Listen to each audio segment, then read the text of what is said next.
And the idea that I got of discrete art is from the yoga, the definition that the Bhagavad Gita provides about what is yoga. Yoga ha karmasu kaushalam, discrete art. So what actually uh, yoga does? Yoga, of course, today has predominantly become physical exercise, which is, of course, very good for one's physical well-being, and also to great extent psychological well-being. However, it also provides intellectual well-being. That's why it's considered as a philosophical thought. And now how and what does it do, and why Vedanta also emphasizes yoga.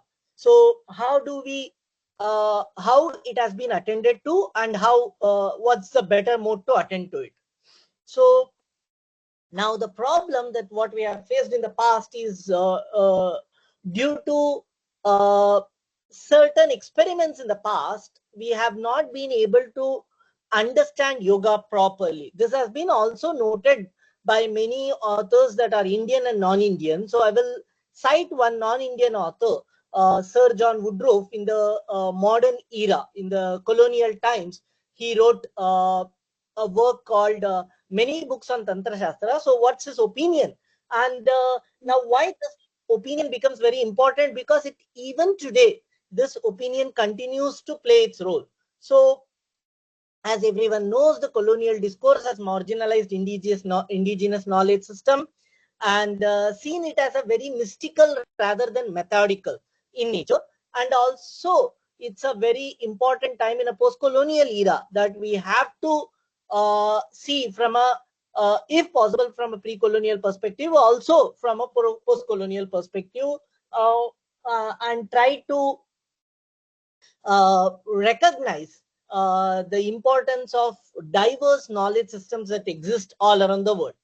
And now, what his point that Sir John Woodruff, Arthur Avalon in his Tantra work says that the many of the Indians have seen these Vedic knowledge systems, classical uh, treasures of Indian philosophy, and so on, as it's just for people who are well educated. So there is nothing that's very worthy for us to study, and it's full of imperfect knowledge and defective, and it's just babbling and then drivel of the madman, and it is not even good. It's not of a high culture. That's what many in the past and in the present look at. And so there is nothing that actually in for our day-to-day life, like for me to go to a company to work, these Indian philosophical knowledge systems, including philosophy of Vedanta, philosophy of yoga, they play no role in. I have to study management, engineering, medical, and so on, and these do not in any way directly relate to what I practically apply. And so this yoga is nothing but the fanatical vagaries of theocracy. This is what many perceive. And uh, and so what is best? What happens with this kind of approach? What is the problem with the Indological research? There is an asymmetrical academic space in the Western case and in the non-Western case, and there are many forms of asymmetries. One of them is classicism, like we have some sort of whatever is in the past is glorious, we have to get back to it. There is some sort of reverence towards the past, and many a times people tend to operate in silos. They don't collaborate with contemporary needs. And also the approach that what we do deal with in case of Indian philosophy is that predominantly we use Western philosophical theories, Western scientific judgments, and then try to see how can we equate these knowledge systems uh, with the Eurocentric perspective, which is also criticized by many non-Indian and non-European and even European scholars. So why this happens is basically because there is some sort of objectivity attributed to the Western knowledge system.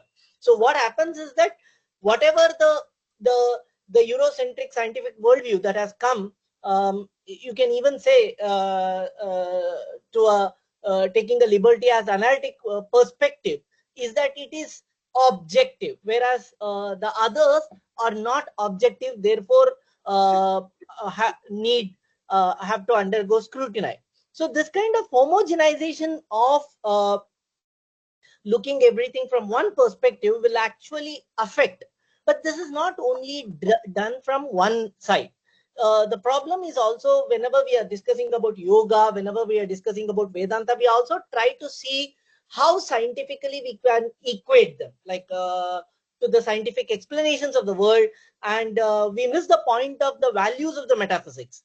So, and also we look at the Indian Indology, Indian philosophy, Indian knowledge systems as it some sort of exotic, some sort of cultural extravaganza. This form of underrepresentation and marginalization actually affects the real scholarship that needs to be dealt with. Um, and this also leads to a profound question that is there an Indian philosophy? And if it exists, does it even today exist? Is it even a philosophy? And if it is philosophy, why do you call it Indian? Like, do you call something like German science, French science, Latvian science, or it's just science? So why don't you call merely philosophy? Why do you add an attribute to Indian? What is Indian about it? And is it only when you say an Indian philosophy, is it only one? So these are the profound questions that we come across. And now, how do we have to deal with it? The discrete art. So as we have already seen, the underrepresentation and also limited application of Vedanta in contemporary scenarios. And one of the major problems is the absence of, as I said, that everything has to be equated with the scientific enterprise itself, creates multiple problem, but also overemphasis on textual analysis of these past tradition, and the neglect of interdisciplinary approaches actually affect how do we deal with it. There are multiple challenges that many of you are aware, that are the lingual challenges, the socio-cultural relevance in a post-modern, post-structural world, and the scientific explanation where there are absent, either there are overemphasis or underrepresented. And trying to miss out the logical coherences in these arguments. So how do we deal with it? So one is that we have to travel across from one language to another language, one text to another text, one discipline to another discipline, one context to another context. So we need to be very careful in the way we actually tend to them. So we the holistic approach is what we need. We need an intercultural and intertemporal mobility of ideas when we deal with these texts. We have to value the intersubjectivity of these impressions and expressions of the text when we are dealing with the Vedanta and Yoga school. Now, this is the problem that has happened. It has misled many of these yoga practices, as I have pointed out, makes it very compartmental, as it's some sort of exotic spiritual endeavor, or some sort of past which has no relevance and is misleading the public. So we need a very careful approach to deal with these past, a careful scholarship to deal with these yogic texts. Now, I wouldn't say this is only the Western endeavor, it's also the global. Many a times Indians, contemporary Indians, classical Indians do in one of these, fall in one of these biases. And so what is yoga? Yoga, it's a polysemous word. It has multiple meanings. I'm not going to get into the explanations of these meanings. I'll just read them out. Like, for example, preparation, plan, contemplation, cohesion, logic, um, uh, uh, uh, having something that is not we have not gotten before, and physical stability, practice, and the yogas that are there in the Jyotisha context, astrology and astronomy context, and many others. And even a logician, money, wealth, love, and determination, all of them are considered to be yoga. So they are all the meanings of the word yoga. So whenever the Itihasa Purana, Indian epics, 524 plus thousand verses of text corpus deals with this idea of yoga in of the classical, pre-colonial, pre-modern Indian wisdom, when it shares, it actually does not speak about one aspect of yoga. We have to be very careful in dealing with what kind of yoga it's actually speaking about. So there are many other meanings as well.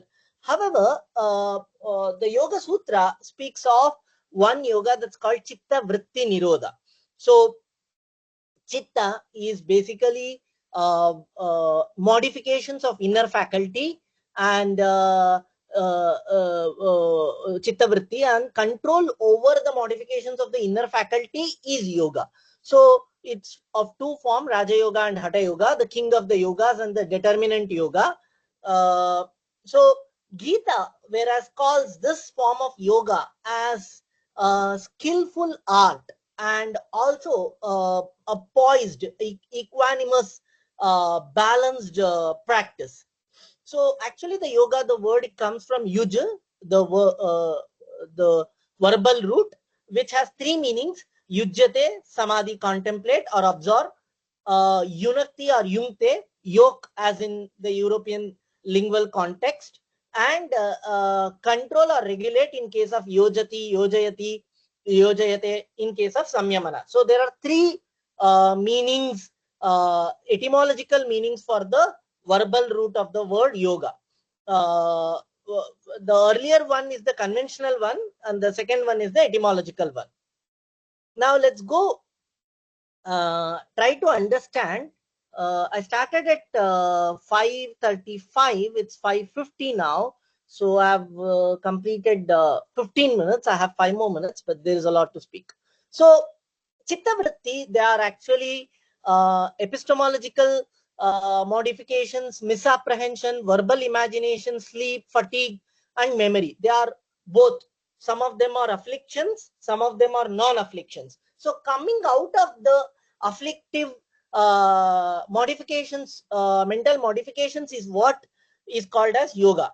So we have either three tripartite embodiment, that is the gross, subtle, and factorial embodiments, or other form of embodiments that is spoken in the Upanishads and in the Itihasa Purana is the behavior as a consumer, or as a living, or as a mindful entity, or as a cognizant entity, or as a blissful entity. Now, we, in all these forms of embodiment, we use our inner faculty, that is mind, which helps us to deal with emotions, confusions, and so on. Intellect helps us to determine what's right, what's wrong, and so on, and what it is. And ego, which gives us the sense of awareness about who we are. And the memory is about what belongs to us, what is us, what happened in the past. And the super memory, that is the memories of the past, extended past, or extended past lives as well, of the Punarjanma and so on. So controlling these inner faculty modifications is possible. So actually Arjuna asked this question, is it really possible? What you propose in the form of yoga, Krishna, in the chapter 6 Bhagavad Gita, Krishna says, Arjuna asked this question, it looks like in a turbulent water, in the sea, in turbulent ocean, in the treacherous seas, you want us to control the ship, which is impossible. So Krishna agrees. He says, yes, of course, undoubtedly it's very difficult to control, but it's possible, as even Yoga Sutra says, through two. One is the repetitive practice, and another one is the dispassionate determination. Both of them are the prescriptions of the philosophy of Vedanta Yoga. So and the one who is above these afflictions, deeds, and its consequences, and all these mental impressions is considered to be the Supreme Being. And surrendering to that Supreme Being is what is also considered as one of the forms or one of the primary forms of moksha. So let's go to the next one. Oh, I don't know, my screen is not moving.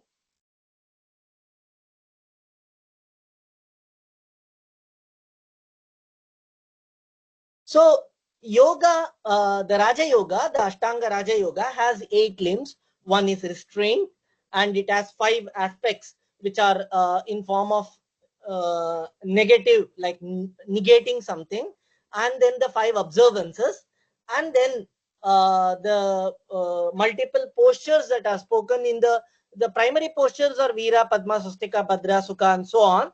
But we have more number of postures in the contemporary world, and that's the body control, and then the breath control, and then the sense control, and very important, this is the very important aspect of the Vedanta Yoga, is samyama, the complete control, that is concentration. We lose our mind. Actually, there is one very interesting TED talk by one of these American monks.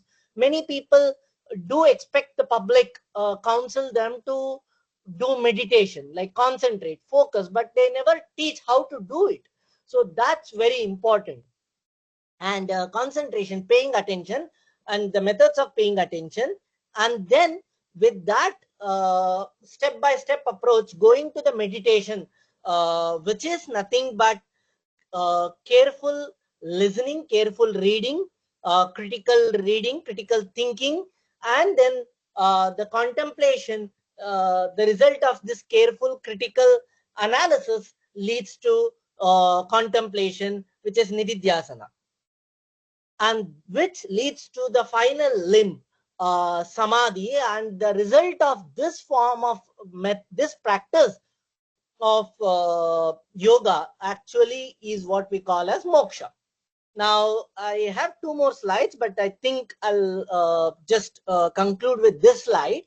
I'm not getting into the first aspect, but so in Indian context, there are 2 important aspects, dharma and niti, that the Vedanta emphasizes. Itihasa Purana emphasizes, the Vedic wisdom emphasizes jnana, bhakti, karma, and vairagya. When we say Shruti Parampara, we refer to Veda, Vedanta, Upaveda, and Vedanga in the traditional sense. And when we say Smriti Parampara, we refer to Itihasa Purana, Darshana, Dharma, Niti, Varta. Now, when we say philosophy, we refer to Sankhya, Vedic metaphysics, Yoga, Vedic psychology, Nyaya, Vedic logic, Vaisheshika, Vedic physics, Mimamsa, Vedic hermeneutics, and Vedanta, spiritual schools. So, actually, what is the philosophy of Vedanta Yoga? What is intellectual well-being? What is an individual? What is an epistemic sanity? What is a sane individual would do? They would be aware of the pluralistic world, as diverse as they are, that as distinct entities. Mind is not body, body is not mind. They are 2 independent entities. And we rely upon the inanimate world. However, we should not get immersed into this inanimate world, the material world. We have to get out of this. This awareness is enlightenment, and that's the way to engage into everyday activity. That is whatever that we have prescribed for ourselves, or the society, or the constitutional or the moral responsibilities the society bestows upon us. With this form of wisdom, and with love, compassion, and with dispassion, that not having the sense of attachment, in the sense that I am the doer and I have no support system whatsoever, I am the sole agent of my actions. No, I take support from the millions of this intertwined world, as the Bhagavad Gita presents. That form of wisdom, with that we attain, we use these 4 meanings of life, we attain these four meanings of life. That's the dharma, the artha, the kama, and finally the moksha. And so the karma, the means, which is dharma, ethics, is to be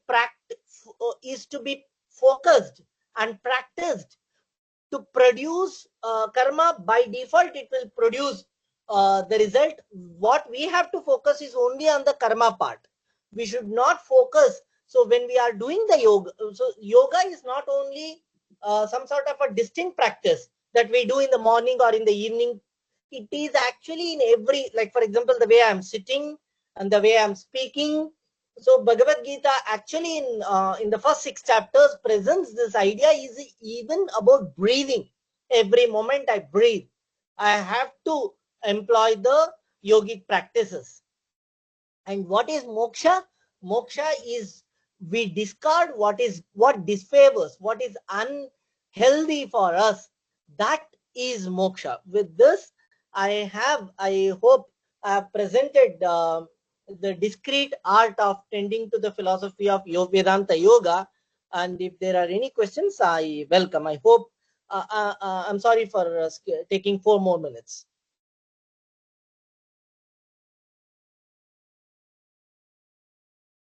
Any questions?